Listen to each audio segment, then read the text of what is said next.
Uh, in my church group in Greenfield, Massachusetts, at the age of about 16 or 17, I had made a deal with my mom and dad. I was very, very close to my mom and dad. I'm a real mama's boy, and got along with them my whole life, hardly even rough periods.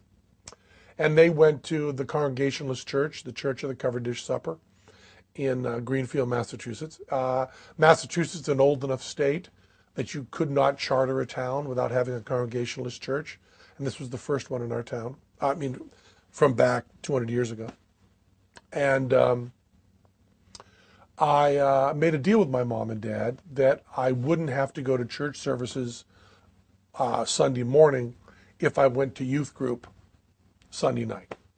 So we had a pastor, that minister at that church that was fairly hip. You know, he's trying to deal with the children, play a Jim Morrison song once in a while, you know, play the Beatles, far out. And he sincerely wanted us to do some inquiry into theological questions. And I took it very seriously. I may have been the only one in the youth group that did take it seriously. And I read the Bible cover to cover. And I think that anyone who is thinking about maybe being an atheist, if you read the Bible or the Quran or the Torah cover to cover, I believe you will emerge from that as an atheist. I mean, you can read The God Delusion by Richard Dawkins. You can read God is Not Great by Hitchens. But the Bible itself will turn you atheist faster than anything. I think because what we get told about the Bible is a lot of picking and choosing. When you see, you know, Lot's daughter gang raped and beaten, and the Lord being okay with that, when you actually read about Abraham being willing to kill his son, when you actually read that, when you read the insanity of the talking snake, when you read the hostility towards homosexuals, towards women, the celebration of slavery, when you read in context that thou shalt not kill means only in your own tribe. I mean, there's no hint that it means humanity in general, that there's no sense of a shared humanity. It's all tribal. When you see a God that is jealous and insecure, when you see that there's contradictions that show that it was clearly written hundreds of years after the supposed fact and full of contradictions, I think that anybody, you know, it's like reading the Constitution of the United States of America. It's in English. You know, you don't need someone to hold your hand. Just pick it up and read it. Just read what the First Amendment says, and then read what the Bible says. Going back to the source material is always the best. When someone's trying to interpret something for you, they always have an agenda.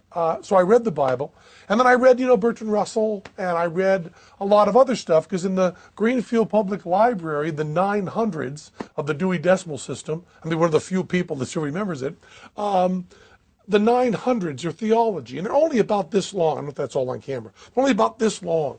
The one-armed guy who caught a fish this big. They're only about this long. And so I read a lot of them. And I started going into class, and to his credit, the pastor, who was a wonderful man,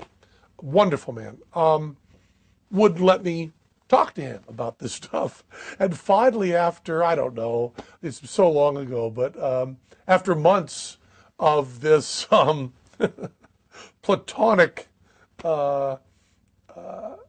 questioning every night at youth group, the minister called my mom and dad and said, you know, I think maybe Penn should stop coming to youth group.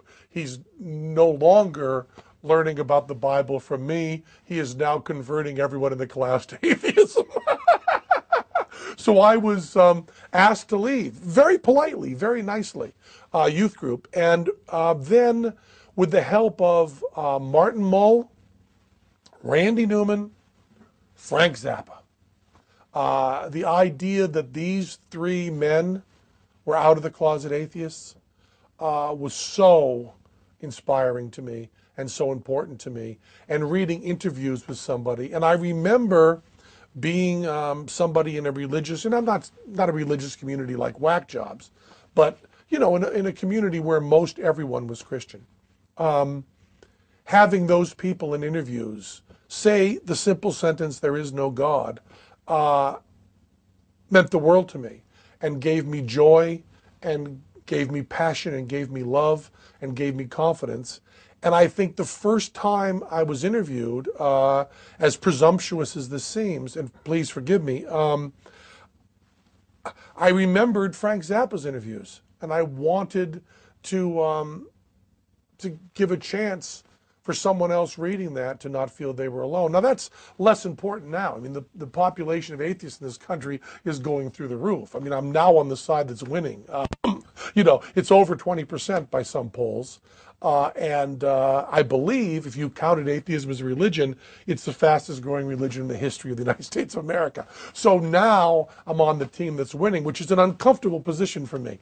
But back, you know, 30 years ago, 40 years ago, it still felt like it meant something. You know, we're several years behind gay rights, but we're following a much faster path at acceptance.